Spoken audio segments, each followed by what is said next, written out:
Would you be the jerk for stealing Pokémon cards? We'll get into that in a bit, but first, am I the jerk if I don't clarify that I'm a type 2 diabetic? I, 30-year-old female, was diagnosed with type 2 diabetes last year. Through a program at my job, I can get Dexcom continuous monitors for free as long as I participate, so why not? Occasionally, someone will notice it and ask me what it is, because I cover it up with a cute patch, and I'll tell them it's a Dexcom CGM. The people I don't have to tell? Old people who have Dexcoms and type 1 diabetics of any age. They see it and know immediately what it is. The old people typically don't know that there's a difference between type 1 and type 2, but the type 1 diabetes usually assume I'm also type 1 diabetes because of my age. I recently had someone I see regularly notice my Dexcom, and I noticed they seemed more interested in me afterwards, talking about different things, favorite snacks and CGMs, late lunches and feeling shaky, etc. Eventually, they asked something about my insulin pump.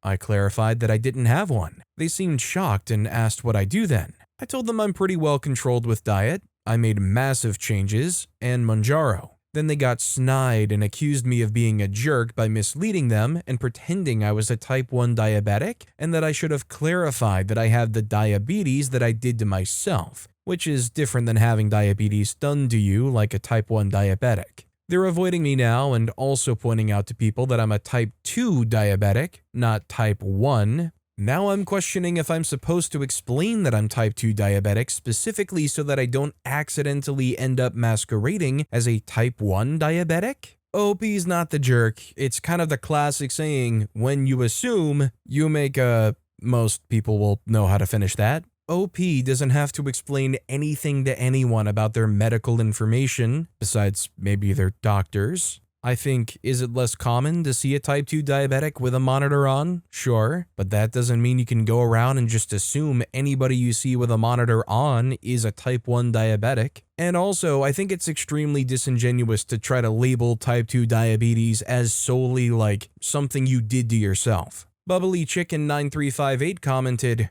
"What? Type 2 diabetes is more connected to lifestyle and diet, but it's not entirely lifestyle and diet. I know morbidly obese people who live on trash who don't have diabetes and athletes who eat clean who are type 2 diabetics. Do lifestyle and diet contribute? As you've noted, you're controlling yours with diet and lifestyle, so yes. But genetics and luck of the draw also have a huge role. Not the jerk, but your new ex-friend is." Also, hi, I'm Steven, and if you guys enjoy getting to decide whether or not all of these people are jerks, it would be amazing if you left a like or left a review if you're listening to my podcast. Our next story is, am I the jerk? Tension after my father passed away and I had to leave 36 hours later because of my in-laws. My in-laws stayed with my wife and me for 3 weeks to watch our toddler while my wife and I were in the hospital having our second. Near the end of their visit, my dad unexpectedly became very ill, so I had to fly home to be with him. My mother-in-law promised she, if not also my father-in-law, would stay a few days extra, no cost to them as they were staying with us. She's retired and has no obligation for months. Sadly, my dad passed away the first day I was back home, and later that day, I was told my in-laws couldn't extend their stay. They had zero reason other than telling my wife that they were tired. As though I wasn't after caring for a newborn and watching my dad die, and wanted to go home. They haven't explained it to me or apologized to me for this. As a result, I had to leave my hometown and grieving mother just 36 hours after my dad passed. I had to care for a newborn and toddler while still in complete shock and utter exhaustion so my in-laws could go back to their cushy life. They want to come visit in less than a month, and when I told my wife I'm not comfortable with that, given what they did, my wife said that it made her uncomfortable and overwhelmed. She agrees that what they did was awful, but won't say anything about it to them and expects me to just accept them visiting despite how I feel. Am I the jerk if I set a boundary and insist I'm not comfortable with them coming so soon, or perhaps just until we even have a conversation? It's not that they just left me high and dry while I needed them most, it's that they didn't even reach out to me to explain or apologize. I'm just very hurt and very angry. Edit to clarify that they did not stay extra days, they left on their initially scheduled flight after telling me that they would push it back. Additionally, my wife was less than 2 weeks removed from a C-section when I left, and physically incapable of caring for a toddler and infant, so I had no choice but to come back. The only time my in-laws were primary caretakers of my toddler was the 3 days my wife and I were in the hospital. Otherwise, I primarily watched the toddler. I think it's very understandable, especially with that extra clarification that OP pointed out. After saying, sure, you know what, we can stay a little bit longer, a few extra days and help out, they reverse course, they say they're tired, and they immediately ship back on the normal time. In the midst of all of that grief, I would be pretty livid too. Flash Gitzer commented,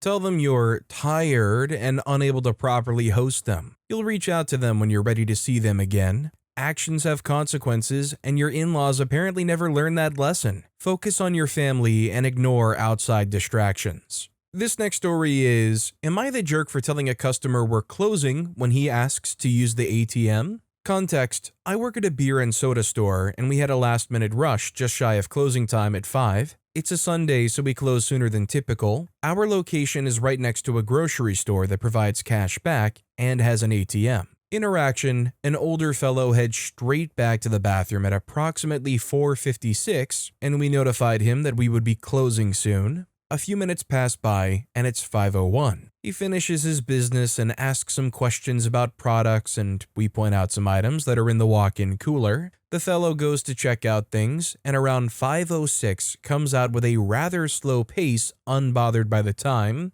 I run the transaction through, and everything was fine. Done deal. Customer proceeds to state, do you have a money machine? I reply with, we're closing up for the night. I say this in a nonchalant voice and just smile softly, trying to drop the hint that it's already reached beyond that point of leeway and past our closing time. Customer reacts upset and proceeds to say some rather off-topic things about his pastime in frustration towards me. He proceeds to drop some insults and then mumbles some more disappointing phrases as he leaves. Am I the jerk? I think just about anybody that's worked retail and had to deal with the horror stories that retail working provides would hear this story and say, unequivocally, OP is not the jerk and had every right to remind this guy, I'm not sticking around for an extra 10 minutes off the clock for you to run to the ATM and come back, nonchalantly browse through the store some more just to get whatever item. OP basically all but said, look, I've already done you an incredible courtesy just checking you out. Kindly get out of the store. Pseudo-Ohm commented, not the jerk.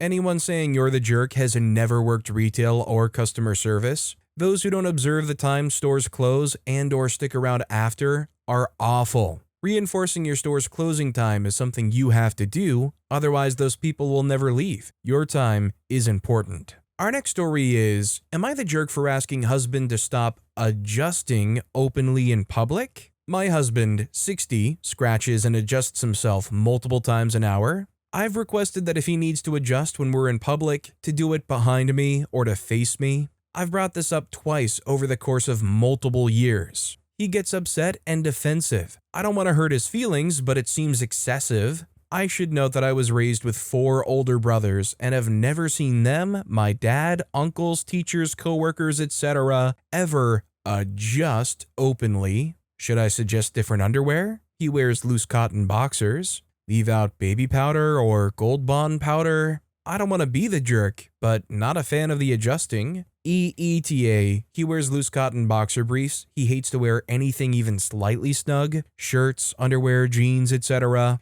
ETA and clarifying, I work from home. He works with mostly men and sits at a desk most of the time. We don't go out in public together much, not for any particular reason other than I'm a homebody. He didn't do this in the earlier part of our relationship, together 15 years, married 13. This has mostly been in the last 5-ish years. This is definitely adjusting, not itching and not pervy. He says he needs to adjust and should be able to when he needs to. This isn't done inside of clothing. I have no problem with his adjusting in public. It's his lack of discretion or being self-aware enough that I have a problem with. I do believe that it's not socially acceptable and can be seen as creepy, for a lack of a better word. So, as one of the male persuasion, at least the last time I've checked, sometimes there is a time that comes along where you feel some kind of discomfort and you wish to seek some adjusting. But come on, you gotta have some discretion. I mean, usually those times is when you kind of break out the cowboy waddle. You know, you widen out your stance like you got some chaps on and you're about to reach for your pistol in a duel or something. I mean, come on, you don't want to be the guy going and grabbing your franken beans right in front of everybody on the subway.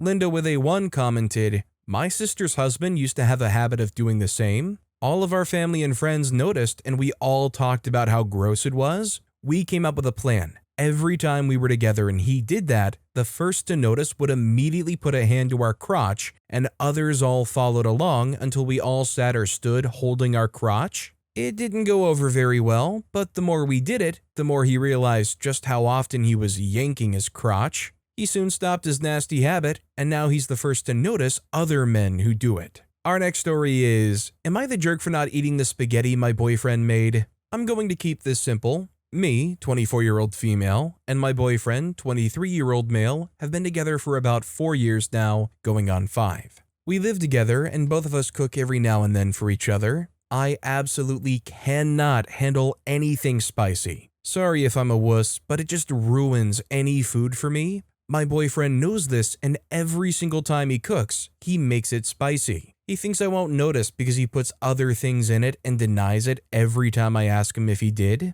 Today he made spaghetti and I begged him, please do not put anything hot in it. If he chooses to put whatever ingredients to make it hot in his, I have no problem with that. I served myself a bowl and guess what? It was spicy as freak. I then asked him what did he put in it and he said, nothing. Maybe it was the sausage. I then proceed to go look on the stove and I see red pepper flakes all around the pot. I go tell him what I just saw. He then admits to putting red pepper flakes, but only a little bit. I told him I'm not eating it. I leave the room and he starts yelling at me about how ungrateful I am. So my question is, am I the jerk? So, on the scale of spicy tolerance, I definitely fall very far on the white person spicy level of tolerance. By that, I mean I really can't stand most stuff that isn't like mild, maybe medium, and only the things that are actually honest about being mild or medium, by the way. Like, I love me some buffalo wings, I'll even have hot wings once in a blue moon, but I prefer mild. Sometimes those mild ones aren't so mild. All that to say, I don't blame OP.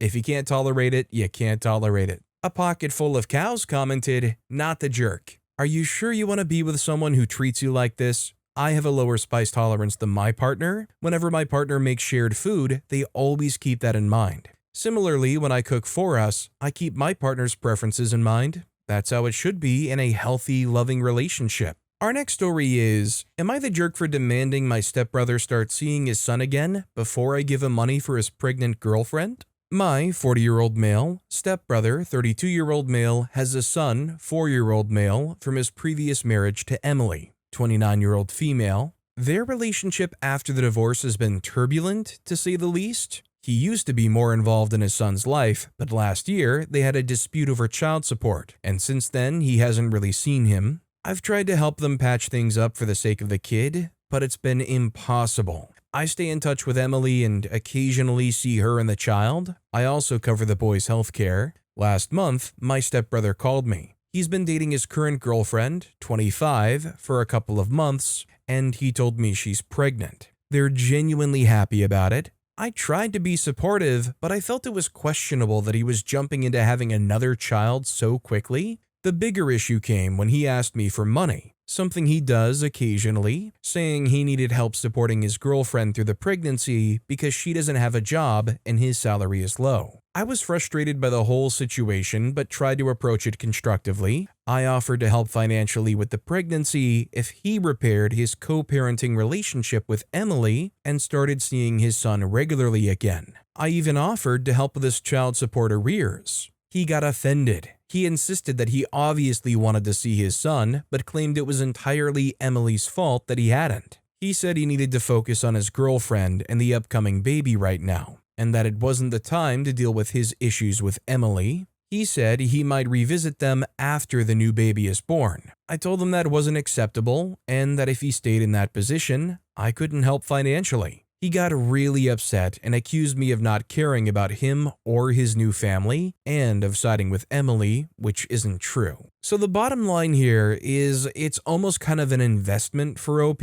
It's OP's money to do with as they want. They're trying to hit up the bank of OP, and OP saying, here's your loan terms. 0% interest, no repayment even needed. Just, repair your relationship with your ex-wife and be involved in your son's life. No big deal. No Oil 7805 commented, so many people keep having babies that they cannot possibly afford to care for and always need someone else to foot the bill. Does his pregnant girlfriend know that he has a 4-year-old that he walked away from? If it were me, I wouldn't be excited that I got pregnant from a guy like that. Why are you financially wanting to take all this on? He will never step up if you volunteer to do it for him. You sound like a really nice person, but maybe step back. You can't make your brother do anything. Not the jerk. Our next story is, am I the jerk for bringing my own food to a family fest? 2 years ago, I discovered that gluten was one of my migraine triggers. So is sugar. The past 2 years have been a struggle to adapt to my new eating habits, to not get migraines along with stress.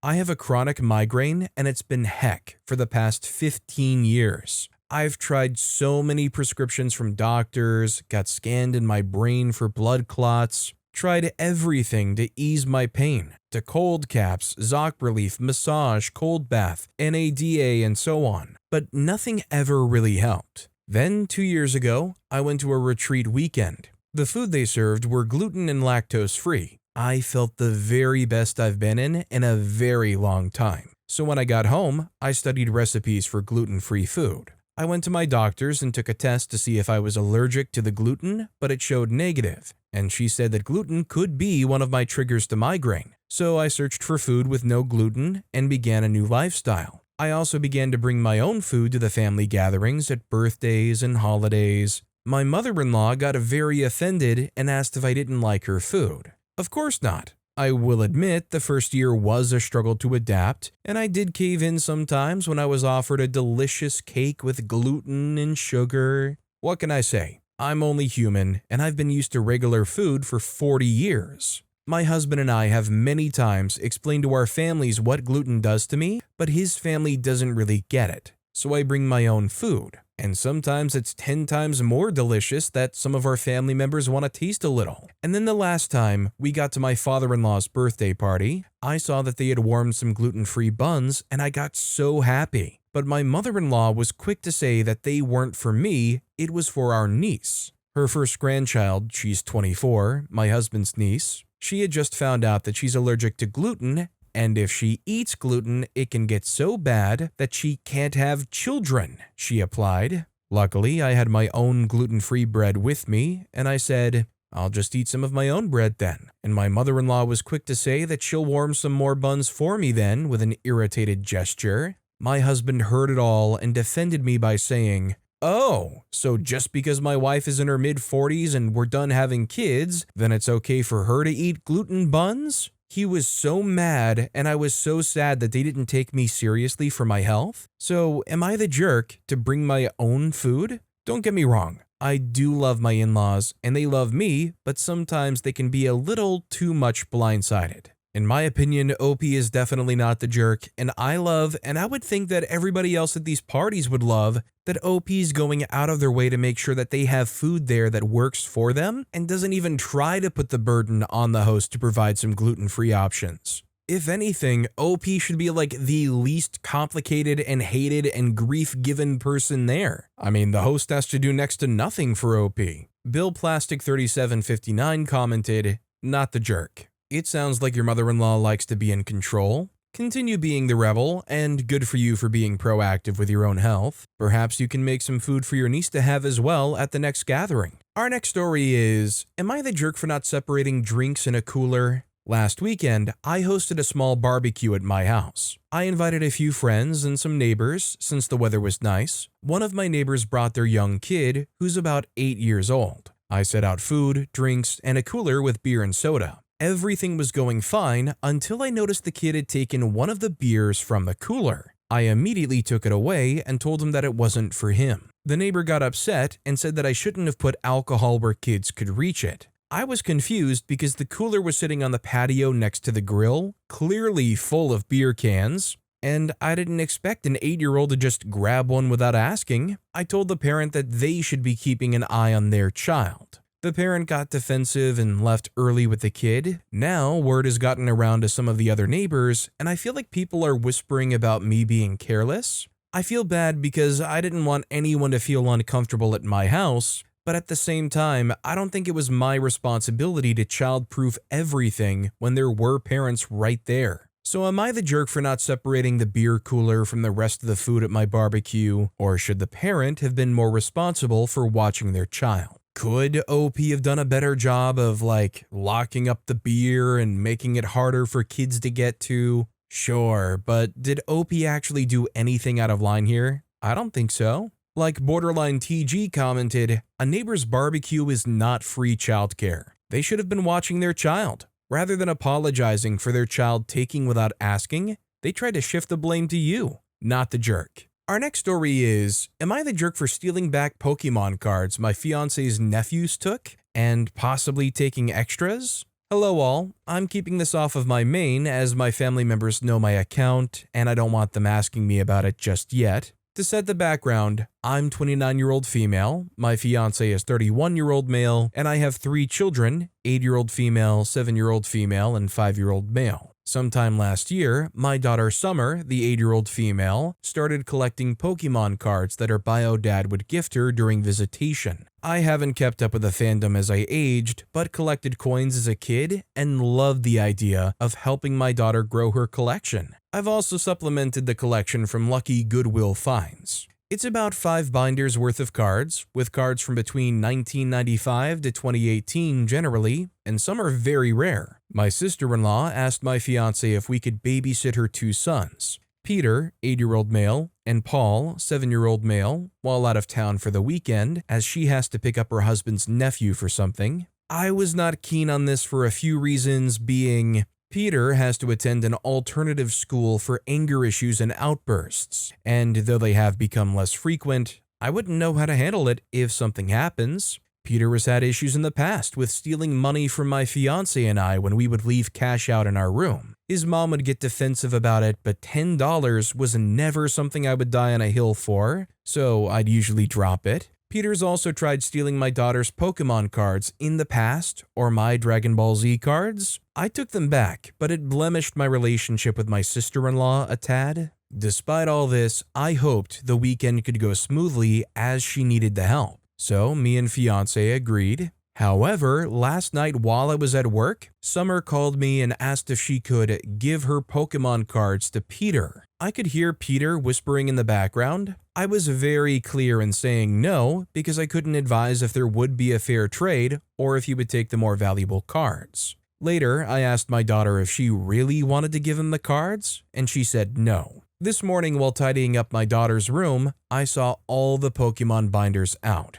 I had a bad feeling, opened them up, and discovered half the collection missing. The binders were full, but now there were empty pages and scattered cards missing. I was ticked. I went to Peter's backpack and found some of my Dragon Ball Z cards, my other daughter's full rock collection, and a massive plastic bag with a bunch of Pokémon cards dumped in. I took everything back and sorted my daughter's cards from Peter's, though I was just going by the cards' print dates, as Peter only had cards from 2022 and beyond, so I thought. I put the sorted cards in a lunchbox. I told my fiancé at the time this, but Peter and Paul have noticed that their card stash is much lighter and started whining and saying that their aunt gifted them some older cards that are missing. I'm sick and tired of them thinking they can just steal whatever they want from our house. Am I the jerk for not giving them any cards back, even if some are actually theirs? I'm worried they'll complain to my sister-in-law. OP is definitely not the jerk, and if they go and complain to the sister-in-law and the sister-in-law turns around and makes a stink,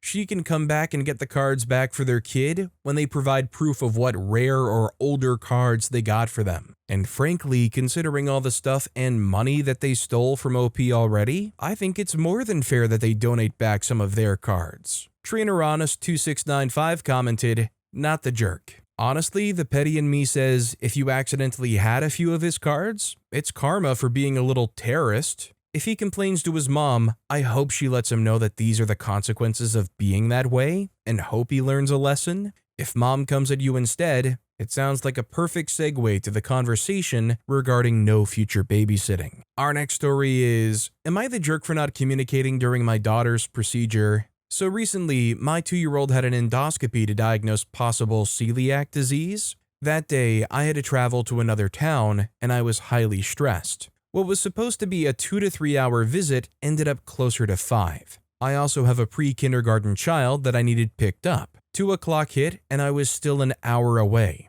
Luckily, my husband was able to take off work and go pick him up. However, during all of this, the only person I was texting updates to was my husband, her dad. I didn't text anyone else, but my mom, her grandmother, is ticked at me that I was not communicating with her about what was going on. When I finally did land at home, 5 p.m., I texted her a short update about it. The next day, she comes over and accuses me of kidnapping my children from her. She told me she had been so upset and was having a panic attack at work because I didn't text her during the procedure or immediately after, that she was so upset and angry that she drank a whole bottle of wine and passed out drunk to sleep. Let me add, I had stopped talking to her a couple of days before because she made a political comment and it ticked me off. Am I the jerk? OP's not the jerk, and I think OP needs to be very careful with giving much in the way of personal life to this person going forward. I mean, when they start trying to emotionally manipulate you by saying, well, I just had to go home and drink a whole bottle of wine and drink myself to sleep and I was having panic attacks at work, your reply to that should probably be something more along the lines of I think especially because of the things you experienced, we should have more space going forward. You know, for your health. Wink, wink. Our next story is, am I the jerk for confronting my brother about not being able to touch his newborns? My brother, 28-year-old male, and his girlfriend, 24-year-old female, just had twins. Prior to the birth, they sent a paragraph into the family group chat expressing their rules for visiting them in the hospital. Please do not carry the babies for now. The day after the birth, me, 23-year-old female, and my sister, 24-year-old female, were talking to the mom. I asked if her stance on the babies being touched or carried still remains, and she said it does. She continued with how people in our family work construction and smoke cigarettes, doesn't apply to me nor my sister, and doesn't want to risk the germs. She used her cousin as an example. He had just come from work, construction, and wanted to touch the babies, which she said no. I asked if he had showered prior to coming, if she would have allowed it.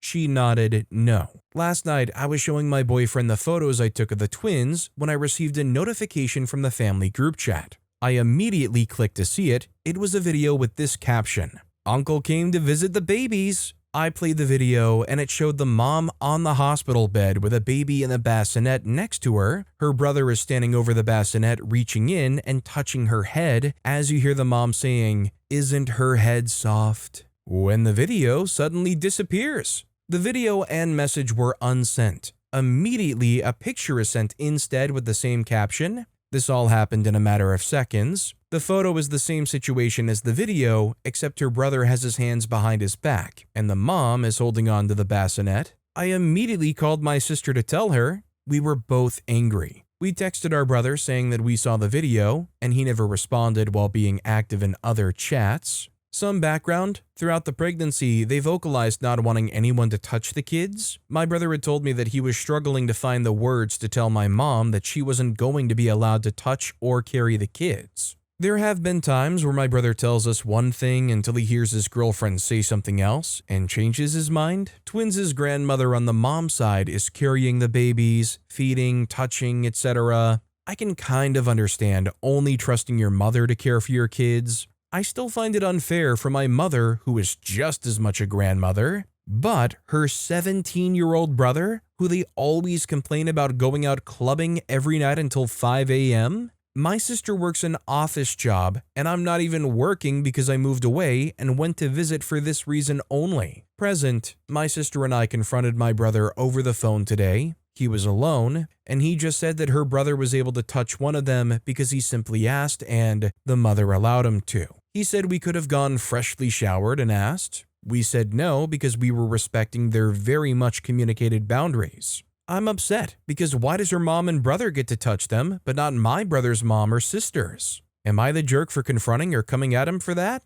I'm gonna have to say I think OP is the jerk here. It may not make sense, their stipulations may not be very clear, and they may have made it very well known that they didn't want anybody touching the kids before X amount of time, but the mother in the moment changed her mind and said they could. I just think it feels kind of petty to be like so up in arms about that experience and being like, oh, you hate us or think we're gross or something because you wouldn't let us just touch your kids when we didn't even ask for it. Oh, you think our side of the family is gross and icky or lesser than because you didn't give us just clear, concise approval to touch the kids without us even asking. The mom said those people who asked in the moment could touch the kids. Is it really worth being pissy about and stressing that relationship? Competitive Night 11 commented, "You're the jerk. You don't have a right to touch other people's babies, even if they allow other people to. They don't owe you an explanation either. Lay off your brother and try asking how you can be helpful. Being a new parent is a lot."